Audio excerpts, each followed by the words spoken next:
assessment with Jill about 3 weeks ago.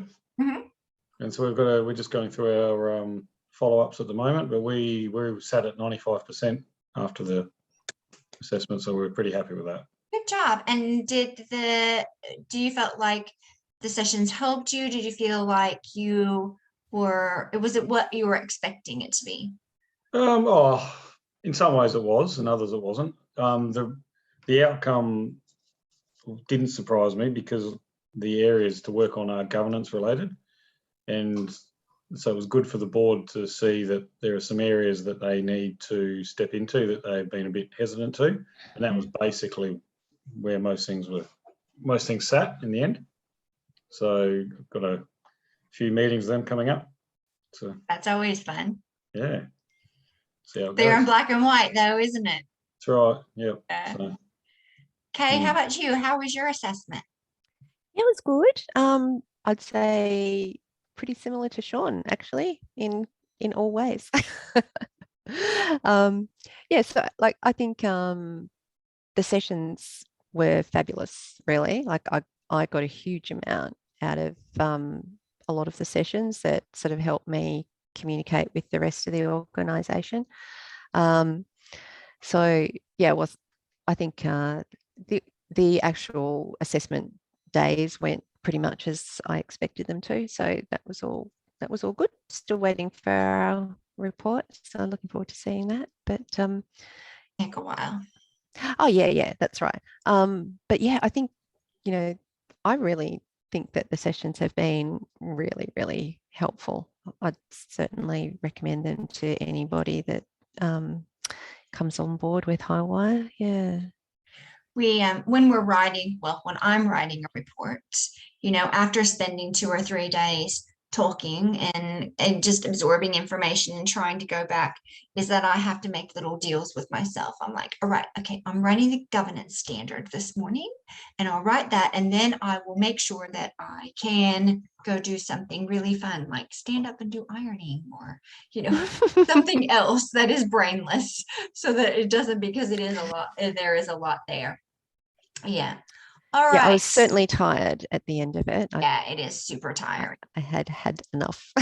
Okay, I'm going to start the slideshow from the beginning, and we'll just keep an eye on people trying to come in because, all right, can everyone see that screen now, that slideshow screen? That says you are sharing. Participants can see your screen. Can we see that one? Anyone? Yep, Great. yep, Thumbs up. Thank you. Super duper. Okay. So policies and procedures. Come on. Why do we think we need policies and procedures across our organizations? To guide practice. Exactly. Well done, Rosie. If I had a chocolate to throw at you, I would. Yeah, absolutely. So there are directioning.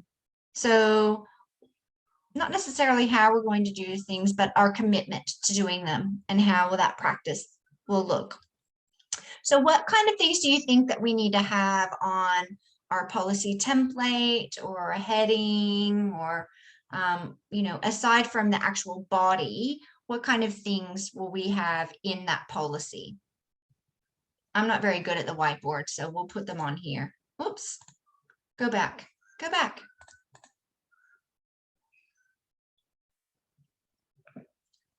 We might need do people have definitions? Some people put definitions in their policies.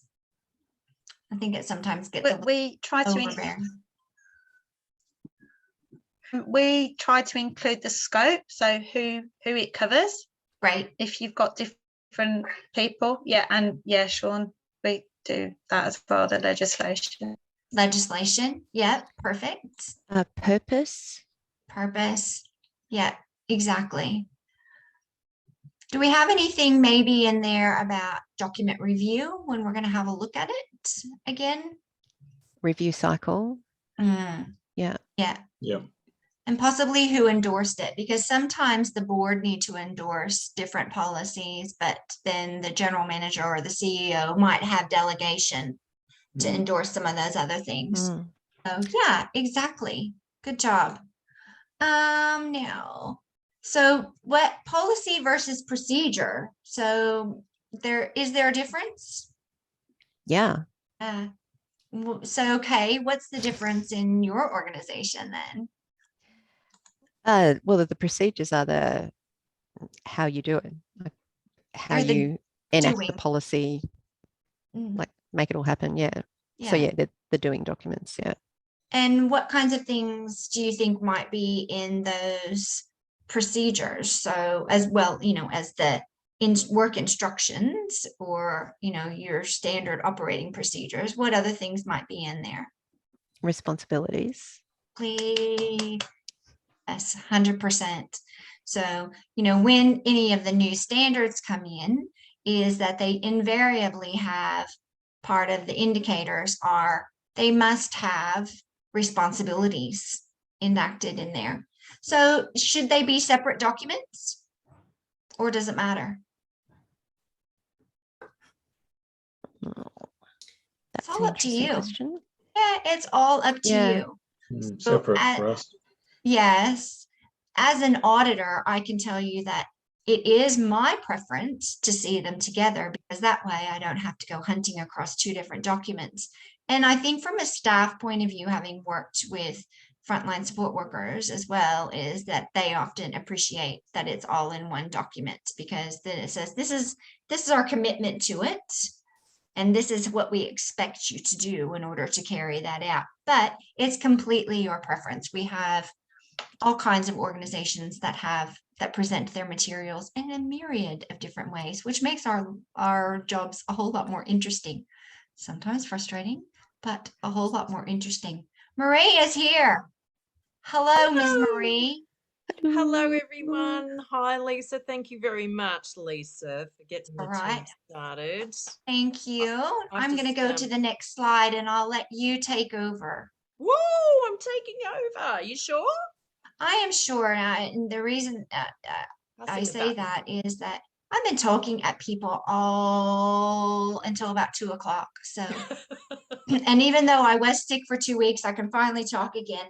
I start to get a little bit 0055 voice by the end of the day. We don't mind hearing a bit of that. All right. Well, hi. It's lovely to see you all. And thank you so much for being here. What a good topic, huh? Mind your P's and P's. Oh, you've got to mind your P's and P's. I'm coming to you today from room 119 at the Wagga Wagga International Hotel.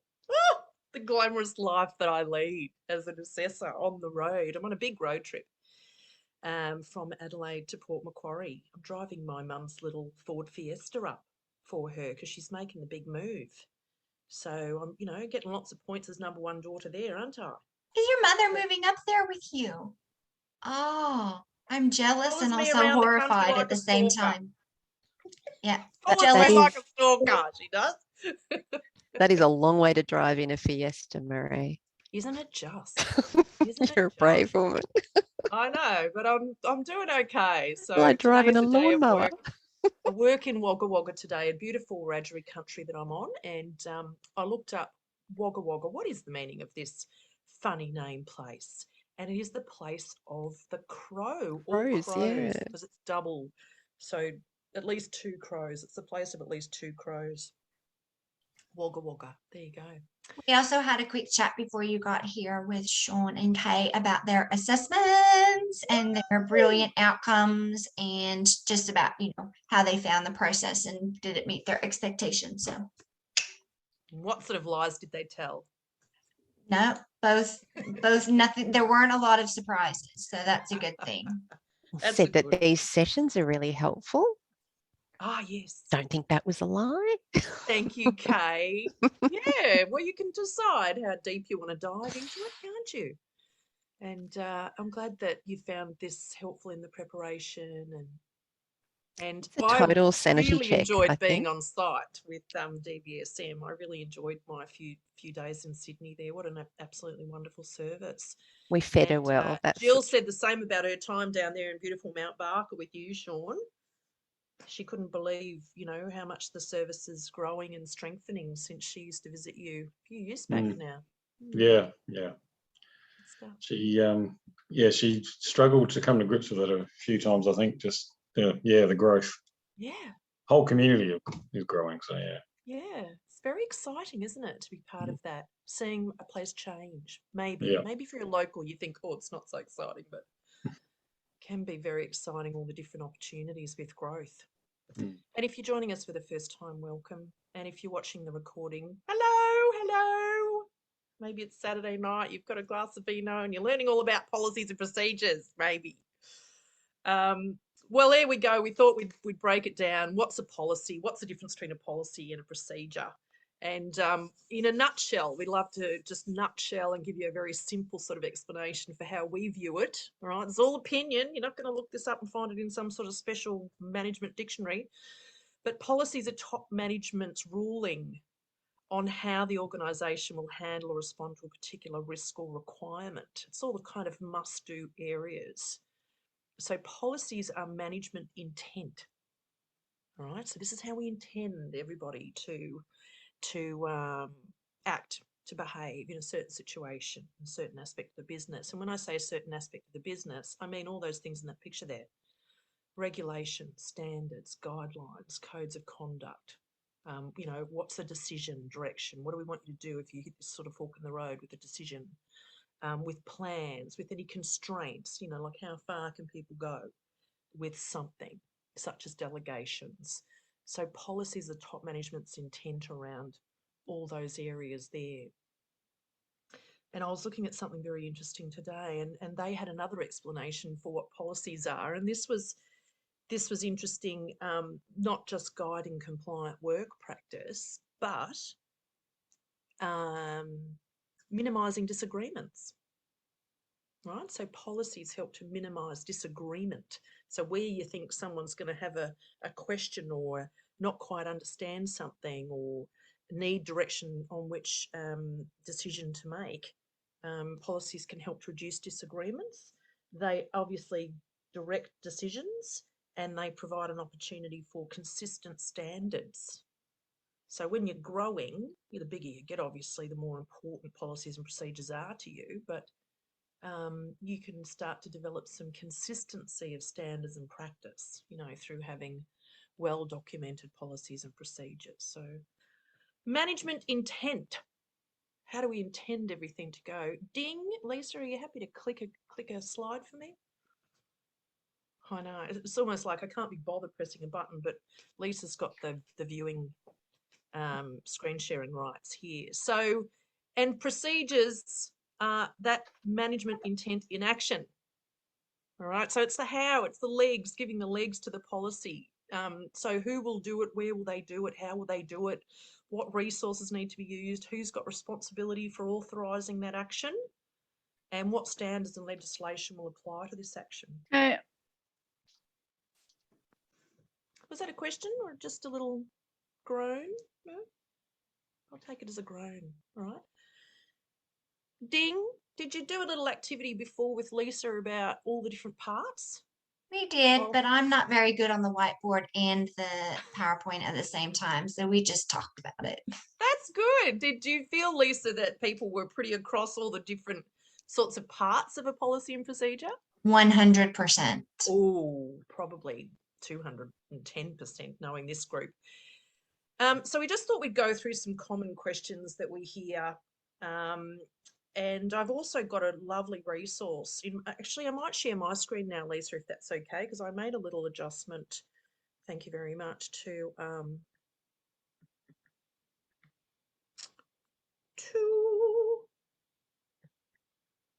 mine with a resource that I found here.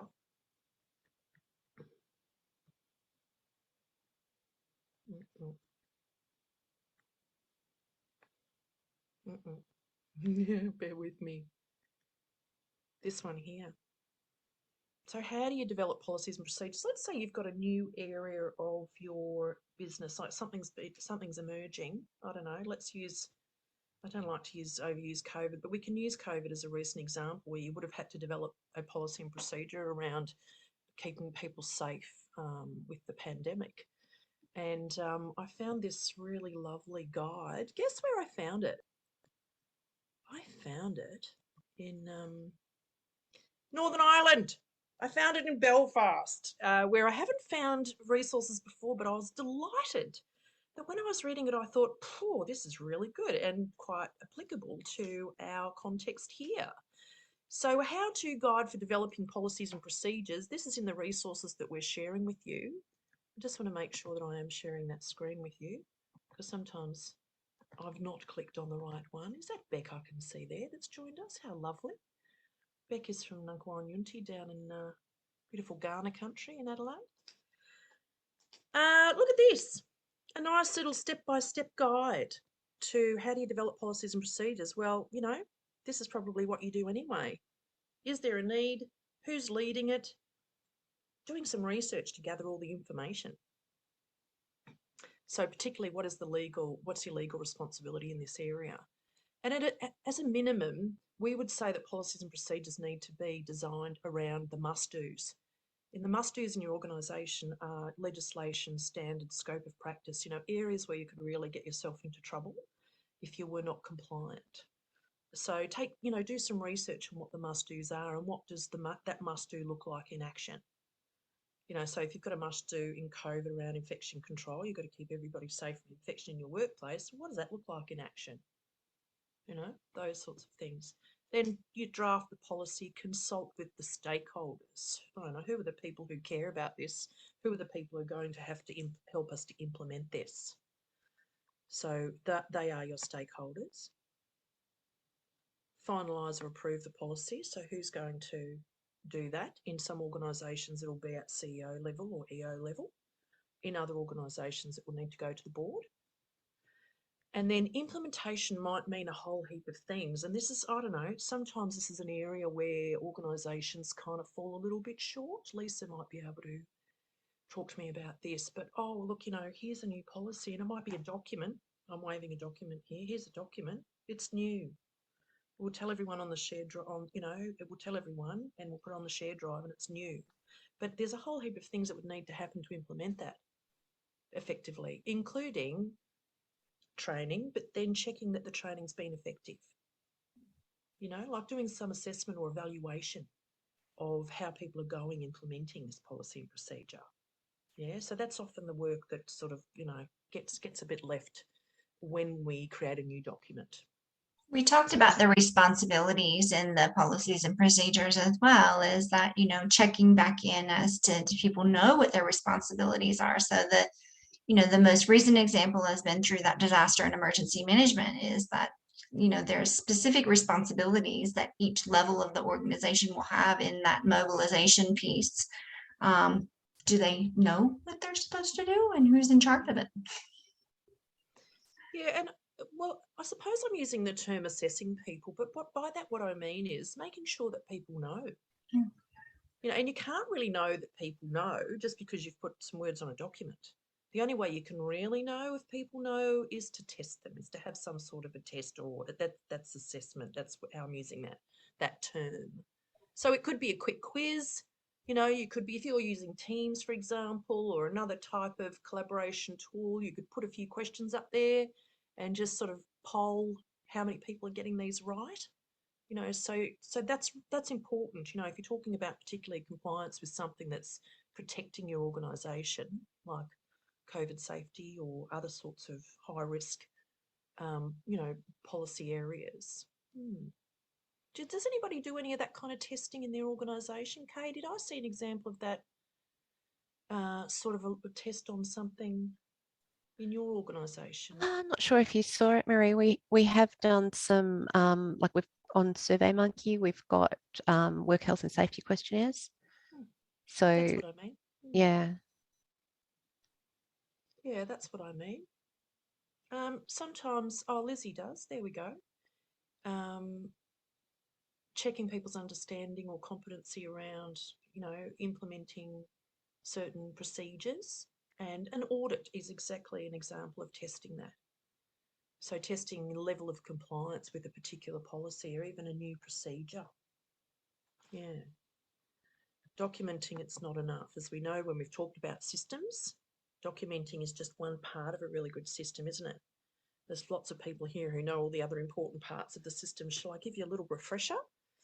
All right, so if you've got, policy, procedures and compliance as one system area, then you want to make sure that you've got it all documented. What's that in the chat? Is that a clever person? Ooh, I was going to say. So we're going to have them documented. We're going to have them fully implemented in practice. We're going to have them communicated in a way that people can know and understand.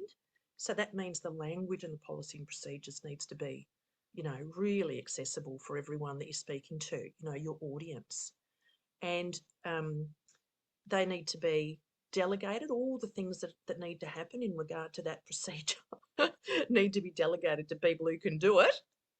And we need to regularly evaluate our policies and procedures to see, are they working, to protect us, or are they working against the intent that we have around this area of compliance? So, that's what a system looks like, doesn't it? And we've talked before about systems being diced: documented, implemented, communicated, evaluated, and delegated. All right, so that's very important system around policy and procedures as well. Okay, so there you go. Monitor, review and revise. So ongoing monitoring, review and revision, because practice changes. And so you want to make sure that your documents are in line with practice. Legislation changes, standards change. Yeah, so you've got to have processes for monitoring and making sure that they align with practice, and for updating them whenever there's a change. There's changes to legislation all the time. Ask yourself this question: who in your organisation gets information about those legislative changes and tells everyone and adjusts the policy procedure documents in line with that change? That'd be a good question to have the answer to, wouldn't it? Before we come, or before anybody comes, or before you have any sort of an incident. Yes. Marie, can I ask a question? Go for it. Is there, do people use like a standardized, like a sort of checklist for policy review when you're actually reviewing something? Mm-hmm. So that, yeah, Does anyone I mean, we have don't, anything but I like think we that? should. Well, look, let's just type in the chat to me, folks. If you were doing a review of policies and procedures, what sorts of things would you run your eye over? So I'd be saying, is it aligned with current legislation? So someone type that question in the chat. I'm giving you a freebie there. So current legislation, what else would you want to look for?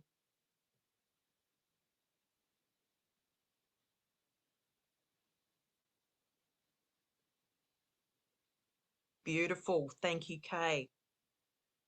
Oh, yeah. Like, what are we hearing about people's comfort with, or their ability to implement this policy and procedure in practice? Do they find it? Are there any pain points? Are there any points of friction? So what do our audits tell us about our levels of implementation here? So where do we think the issue might be with full implementation of this procedure? So that would be a really good thing to know. You could even do like a focus group around that. Say, well, what do you reckon? Is this how we do it? Or is this just how we write that we do it? Excellent. Checking the links with other policies and procedures in the organisation, because there might be some new related documents now that intersect with this. Yes. Oh, Lizzie, thank you for supporting what she said. You see that what Lizzie said there? So look, even if you just had 5 things as a checklist for your review, yes, consultation, who are the key people who can tell us the most about this policy and procedure, or this area of work that we need to consult with? Yeah.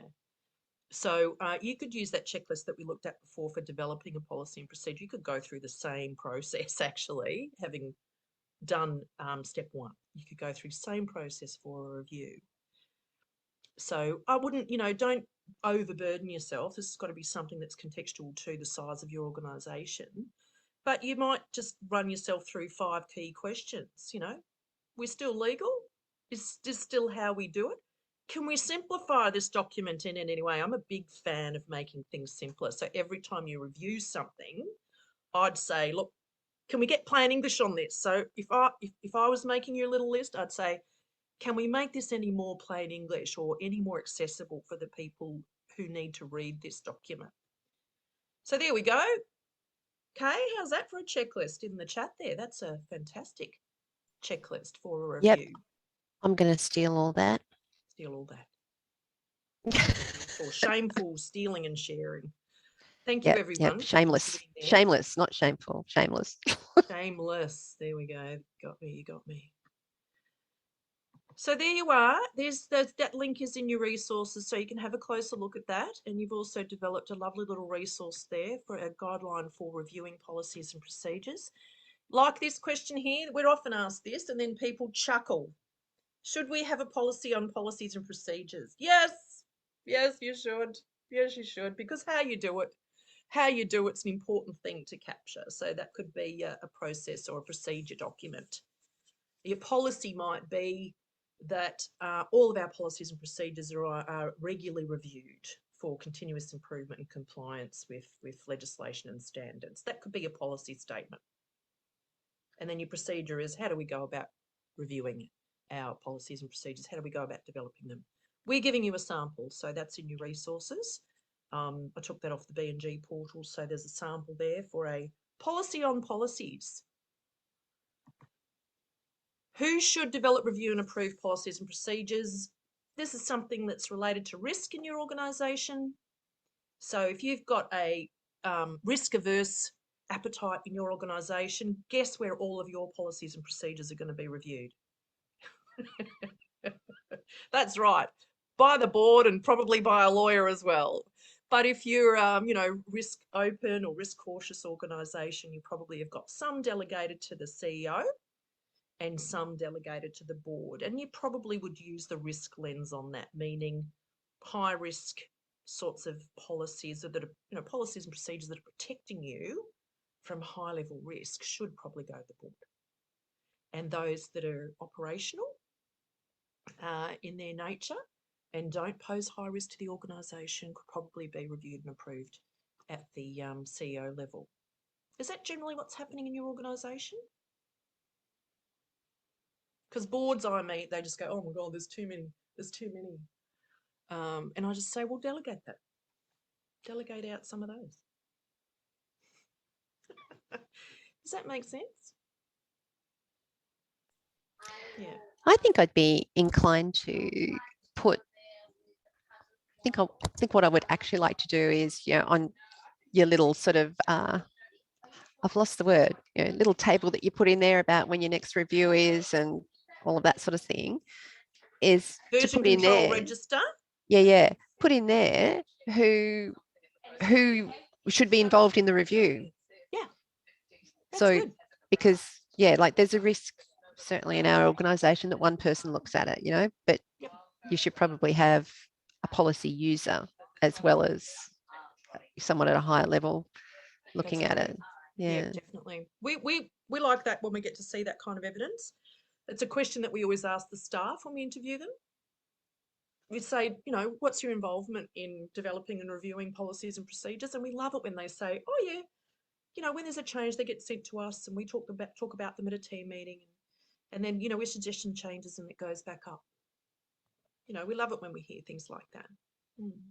Or when there's working parties that work on a staff representative working party that gets together and helps to develop a policy procedure or review one. Yeah, but that's the kind of involvement we're talking about. Now, this is always a big question, isn't it, Lisa? Because we see people, this is the range of practice in organisations that we see. We see some organisations who every 12 months, they review every single policy and procedure. And that might be by the CEO or that might be by the board or both. And I think, well, that's a month I'm taking leave. I don't want to be there that month. And then we see other organisations that have a rolling review schedule, which means some of them will be reviewed every year, some of them 2, 3, even 5 years. And they've made that decision. What do you think they've made that decision based on? Risk, I hope. Yep, again, it's about risk. So, you know, those ones that are protecting us from the big sort of scary, awful things that can happen in our world should be reviewed fairly regularly. And then others can be, you know, put on the back burner, you know, because nothing's going to change all that often in this sort of process. But if it does, we'll pull it out and review it at that time. So, Lisa, what would you want to say about that? Because I think this becomes this becomes an area where people get quite behind. Absolutely. Because of the way they've set up their review schedule. Yeah, and I think that with some of the organizations that are developing, you know, their systems and being able to conform with this is that they've done everything in preparation for their first assessment, which is fine. And then they're like, well, that's good. We can put that away for another 3 years. And when I say, why don't you start on a rolling schedule next month? They're like, oh, do we have to? And I get it. It is really challenging. That's where I think structure of your documents is really handy, because if you've got individual policies, it makes it a little bit easier. Whereas I did an assessment in January where they had developed an entire policy manual in preparation for their first assessment. And so the policy manual was dated, but not the individual policies, which really makes a rod for their own back and not being able to pull those apart and do that ongoing. I would much prefer to see it ongoing. It means that there's a lot more critical analysis going on around it and not just a big fat manual that sits on a shelf somewhere. Yeah. That's right. I mean, it's hard to make reviewing policies and procedures, you know, fun, but you know, you could make it a learning exercise. You could make it part of professional development for the board, for the teams. You know, you can look at it as a chance to innovate.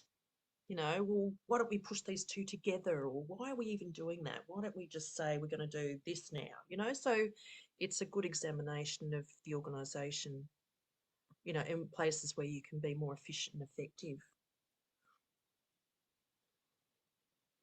Oh yeah, Lizzie wants to talk about not having actual documents and having all of the documentation digitised. Yes, I think that's where most organisations are working towards, because it is much easier to do that review.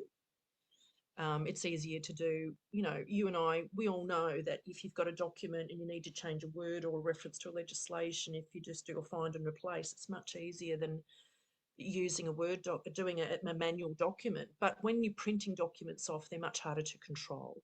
So, you know, as a good or best practice, I would say you don't print policy and procedure documents unless you need to, because the versions are harder to control. And you should be archiving obsolete documents in a very separate place. You know, not just keeping them all in one place with a different version number, but taking obsolete documents and putting them somewhere else so that they can't be confused, you know, with the current guidance. Yeah. So yeah, thank you. And you know what I love about electronic documents is you can hyperlink to other documents. You don't have to have people going looking for them. You can say, well, the related document here, it's hyperlinked. Click here and you'll go to it. Or if there's a related form, click here and you'll go to the form. Or if you want to read the legislation, having a slow Saturday night, click here and you can read the legislation that's related to this policy. So there you go. So it can always be much more current if you're moving towards digitising your documents. So that's just something to think about. You do need to be very careful if you're hyperlinking that you recheck those when you update your documents. So thank you, Kay. Are you talking from experience there, lovely? I'm talking from experience, right?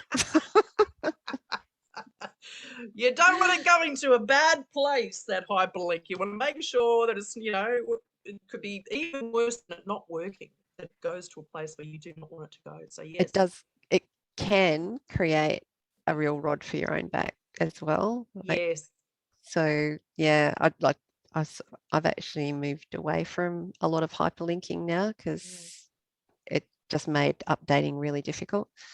right. Yeah. Good advice there. See, on the front line advice coming. Lovely stuff. Yeah, talk about what's easier. What's easier? Keep it simple. That's the whole message here about documentation. Okay, getting through it. We're getting through it. Shall we have a look at unpacking the standard? Yeah. All right. I'm going to go to a different screen. If you're coming with me, then you're opening up your evidence guide to the governance standard. Oh, I'll just bring that back up because I just want to say while you're finding that, you're opening up your evidence guide. For those of you that might be joining us for the first time, this standard sits underneath the governance section, and it's standard 2.2 policy and procedure standard. And then there's a bit of a just sort of, nutshell definition of what the standard is about. But the most important thing for us as assessors, and this is really what we're looking at when we're assessing you, is the outcome or the intent of this standard. And sometimes we get to a space in our assessment, we're going, oh, are they there? Are they not there? We go straight here to the outcome. The intent of this standard is good service is consistently provided to stakeholders. Right? Now, I would say, legislatively compliant practices in place. So I would add to that. But anyway, the outcome of this standard is that good service is consistently provided to stakeholders. So we would ask ourselves, does this document support that? Does this suite of policies and procedures really support good service consistently provided to your stakeholders? Right? So that's the question we hold in our mind. And we've got 7 requirements that we need to look at with you on this one. And here they are.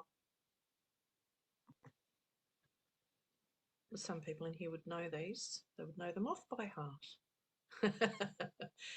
All right. Have you documented all of your legislative obligations and actions? Now, where would you be documenting those? In your policies and procedures, right? So you should have a list of policies and procedures that covers off on all your legislative requirements. And the biggies are listed here in the evidence guide. All right. At the moment, you want to also make sure you've got good policies and procedures around keeping people safe from infection. All right, so we're looking for a list.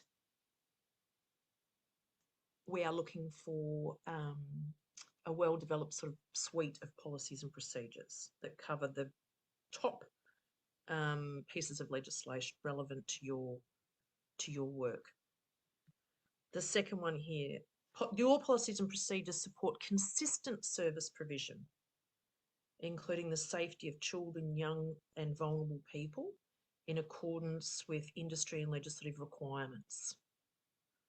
All right, so again, these policies and procedures need to be sufficiently detailed that they support consistent work practice, consistent implementation. So if you've got a number of sites, if you've got a number of people, they need to be documented in a way that's going to enable you to maintain compliance across all those variables.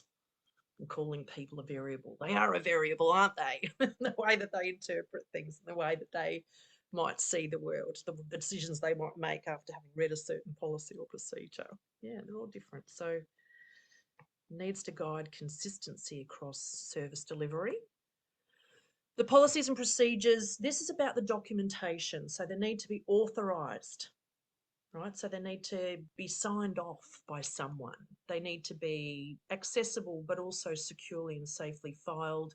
They need to be current, so they need to show evidence of regular review, and obsolete documents need to be archived. So you'll be showing us how you actually look after the document, Number 4, documentation is subject to planned reviews to ensure it reflects and supports agreed work practices.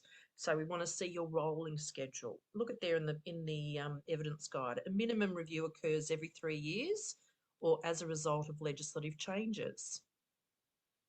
All right, so there's your guidance. They're looking for a minimum of every 3 years to be good practice, or certainly reviewed and updated as legislation changes. So if we're seeing things that are out of date because they reference old legislation, all right, then we've got to see that there are some records available to show us that these things are actually implemented in practice. So when we're looking for records, we are looking for things like completed forms, templates and documents that show us that things are happening the way that the procedure says they should happen.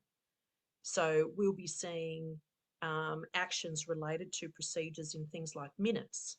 We'll be seeing completed incident report forms. We'll be seeing evidence of testing and tagging. We'll be seeing site inspections, things sort of filled in. Okay, so we need to see live documents, live things that show us that the policies and procedures are implemented in practice. We do get a lot from staff around this when we interview them, all right, because we're asking them what do they do and how do they do it, all right. So we're not checking that they're doing it exactly as it's written in the procedure, but that they have knowledge of how it's implemented in practice.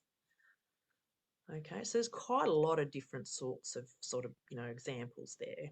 That's not a checklist, remember, they are just examples. Second last, the records are legible and retrievable and securely stored. So, where you are completing documents because it is an official document, because it is required by legislation, these documents need to be completed in a way that would, be able to be audited or be able to be reviewed if there were a challenge or an issue, a legislative challenge or an issue. It's a bit like, when you're taking case notes, you've got to be writing them in a way that would stand up to any sort of court processes. So, if you are required to keep an incident accident sort of near miss register. So that needs to be something that is easily able to be read and understood and, available if it is required under the legislation. Someone's going to need to look at it, like a WorkSafe inspector, for example. So making sure that all your records to do with legislation are legible and retrievable and available. Last one, in all of your policies and procedures, there is a need to ensure the privacy and confidentiality principles, all right, in terms of the collection of information, the storage of information, disclosure of personal information. So there's going to be a very, very robust policy and procedure around privacy and confidentiality in your organisation. All right, and we're specifically looking for that. Okay. So there we are. There we are. That's the policy and procedure standard. Questions, comments can come at any time. At this stage, Lisa and I just sort of like to share with you. I've got a little story to share with you about how policies and procedures can change your life. Lisa, have you got any tips on policies, procedures, anything you Change your like? life? No, I'm all ears about this one though. All right, policies and procedures can change your life. They have changed my life. I'm a dog lover, as many of you would know, and there's never really been a time in my life when I haven't had a dog. Getting my And puppy tomorrow. Getting puppy tomorrow. We'll show a photo before we go. So that's like a personal policy or philosophy of mine that I'm a dog person, and B, I find it very, very hard to live without a dog. Anyway, so I was in the market for a dog, and as is my personal policy, I went to Save a Dog Scheme in Melbourne. I was living in Victoria at the time. Save a Dog Scheme have great policies about they do not euthanize. They rehome all their dogs. So I went there after having had a look online at all their dogs, and I went there to see if I have a look at the dog that I'd picked out online. So I walked around, I found the dog, I looked at the dog, and this dog looked at me, and this dog went, no, keep moving, lady, not for me. And I thought, okay, that's fine. I know that your dog sometimes chooses you. So I was kind of, I walked out of there, I was a bit disheartened. I'm walking back to the car, I'm thinking, oh, maybe, it's not right for me right now. I'm sort of looking for all the signs from the universe. And as it happened, there's a whole row of other cages over behind the car park, and I can hear these dogs going off. So I walked over there and I had a look at another row of cages, and in this one cage, there was this little dog giving me everything. One ear up, one ear down, looking at me going, please get me out of here. Please help me. And so in that moment, I'm feeling love, and I ran back to the office and I said, what's the story over there with those cages over there? There's a dog in there. I think that's my dog. And the lady said, oh, look, they've just come in, and it's our policy. We keep those dogs for a week and we run them through a whole heap of tests, and then we're going to see, how we rehome them. So you can put your name down. And, if we think that you match that dog matches you, we'll give you a call. That's our policy. I went, oh, okay, no problem there. Put me down. I've got a good feeling about this.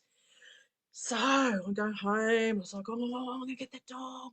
They did give me a call, and they said, oh, do you want to come up and have a look at that dog? That dog's sort of ready to start, interviewing owners. And so I went back up. I was living in country Victoria, so I was driving all the way back up to Melbourne. I went back up there, and there I had this moment with this dog, and, it worked out really well. And I said, I really want this dog. And she said, all right, okay, all right, this is looking good. This is looking good. So they're getting everything ready for me. I go home, I've got to come back in 2 days. That's the policy. Come back again in 2 days. I came back. And when I came back, I got to meet the founder, like the patron of the place. And she's like, what's your story? Which dog are you taking? I said, I'm taking that dog. And, telling her the story about how I sort of found the dog and was meant to be. And she just looked at me like this. She just went, oh, do you know what you've done? Now, I've left out a piece of the story, Marie. That's terrible. Oh, no, I left it. All right, just hold it. She said, do you know what you've done? Go back 3 weeks. I got a puppy from the local pound called Bomber. I got a puppy from the local pound called Bomber. I took it home, and I decided in that couple of weeks, I reckon I'm going to get 2 puppies. I think I'm going to get 2 dogs. So I looked on Save a Dog. I found a dog on Save a Dog. I went up to Melbourne to get the dog that I found on Save a Dog, having got the little puppy from the pound, right? So I've got the puppy at home. I'm up at the pound. Patron lady, oh, do you know what you've done? She said, you've chosen the mum of your puppy that you found at the pound down there in Gippsland in Victoria. Get out. I know. And I said, get out. And she said, no. She said they were both supposed to come up here together because, we take all the little dogs from all the pounds around Victoria. She said they were both supposed to come up here together, but someone bought the puppy from the pound down there. And so we had the mum up here. She's just arrived, like she's been here the week, and you've picked up. So the mum was at the pound with Bomber. Yeah. And you only took Bomber. So I rang the ranger straight away because I didn't believe this lady. I thought, she's nuts. That couldn't be. I rang the ranger down at Inveralgum where I was, and I said, was my puppy in the pound with his mum? And he said, oh, yeah, but you don't have to worry about that. She's gone up to Melbourne to Save a Dog. They don't put them down. It's all fine. They rehome them. That's their policy. And I said, I know, I'm here. And he said, oh, you're going to get her? You're going to take her home? I said, of course I am. And I said to him, why didn't you tell me that they were in the pound together? He said, that's our policy. We don't want to force 2 dogs on people. We just know you wanted a puppy. You came and you said you wanted a puppy. We gave you a great puppy. But we have this policy of not like asking people to take on, more than what they've asked for, because we know we can rehome them. That's our policy. I'm like, oh, that's your policy. Oh, I said, I would have taken them. But there you go. I trundled all the way up to Melbourne and I picked out the mum of my puppy. And they spent a happy 13 years together. That's an amazing story. Even though I told it in a Willy Wonka way. Do you get it? Policies can change I love your life, it. folks. Love it. Puppy There stories. you go. And just let policies change your life. All right. Just let policies make your life of compliance so much easier. Just like having two lovely little puppies. Now, Lisa, have you got a picture? Yeah. There Does she she still is. look, she doesn't still look like that, does she? She's very fluffy. So that was 2 weeks ago. So she's going to be bigger. Is she a Labrador?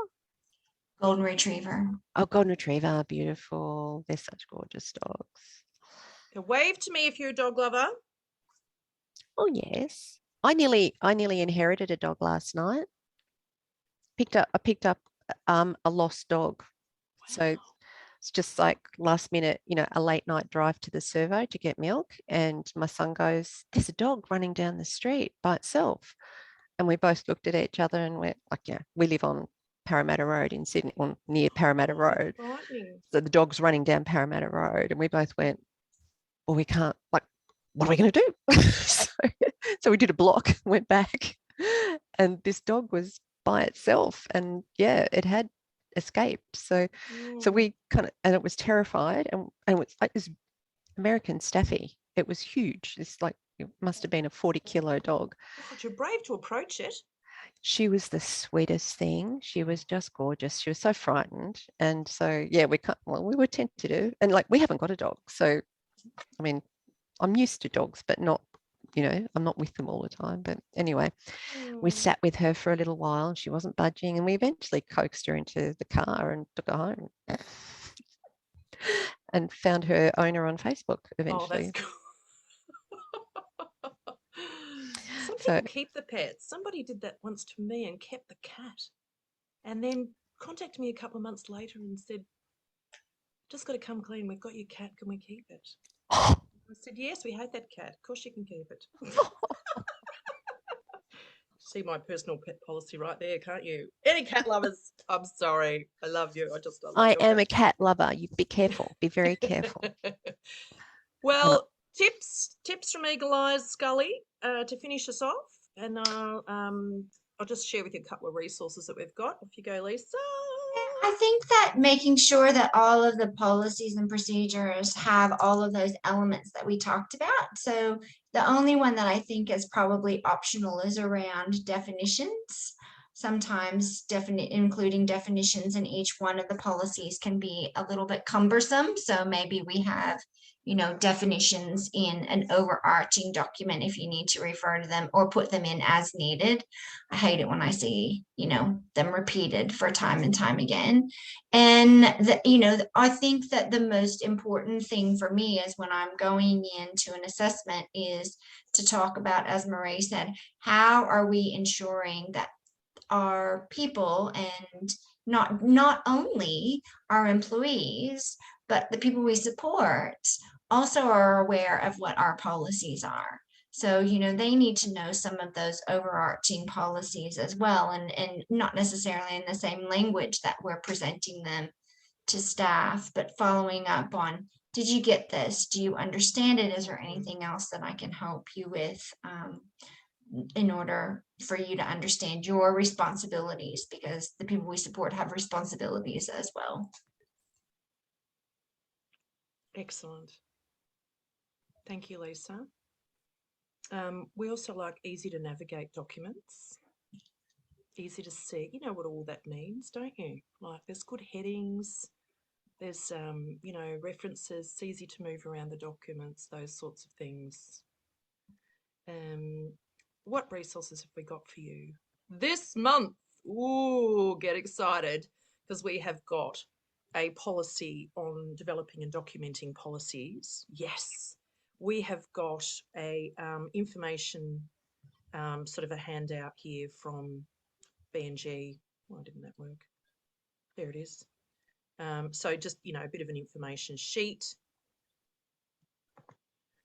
We have got a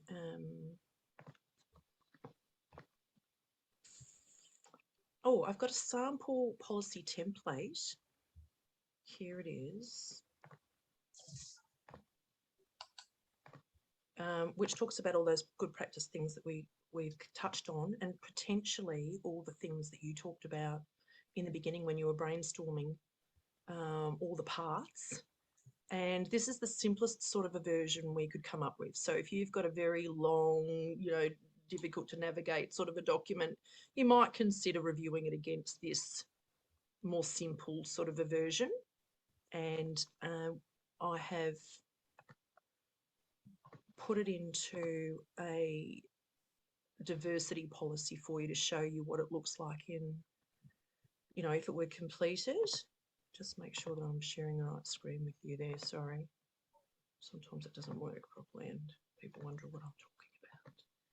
There it is. So all of my notes on the right-hand side here are just little prompts, you know, for you to know what to put into each section. So I've given you a blank sample template, a good practice template, and I've given you a completed policy. This is one that we developed with another organisation. So there you go. That's what it might look like if it were all completed. Feel free to take that, use that, put your own name on it. Make sure it reflects what you're doing about that area of your work. I'm also giving you a good practice version control register in case you don't have one. This document control register, I quite like it. You can delete any columns that you think are superfluous, but I've put all the columns in just in case you are, you know, that kind of person that you want to have all these things in it. But so there's some drop downs here which might be helpful for you. So the type of document, so it might be policy procedure, it might be a template, a manual, a log, or something else. So you've got that drop down there. You've got a drop down here, which you can use for the category of your business that this policy covers. So some people number them according to the business unit or, you know, the area of work that it covers. The name of the document, the version number, the current date, you know, the date that the current version is in, and then how often it's going to be reviewed. Who it's approved by is another drop-down option. So is this a CEO or is this a board or, you know, whoever else? You might even have a subcommittee that approves them. How long are they going to be retained for? This is often related to legislation. You know, so what are our rules around retention for particular documents? So if you go down and you've got a document which might be, oh, I don't know, a register, there's a certain number of years that you have to be able to show your archives of your incidents, for example. So if you've got any retention rules, you could keep that there, and a review date. There we go. So that's that. And that's it. It's 4:02. That's enough talking about policies and procedures, isn't it? You're going to go and have a lovely evening? I've got to find something to do in Wagga Wagga. Put any tips in the chat if you've been here before. Not for a very long time. Movies. Or feel free to wave and say goodbye or put something in chat to your lovely sector colleagues here.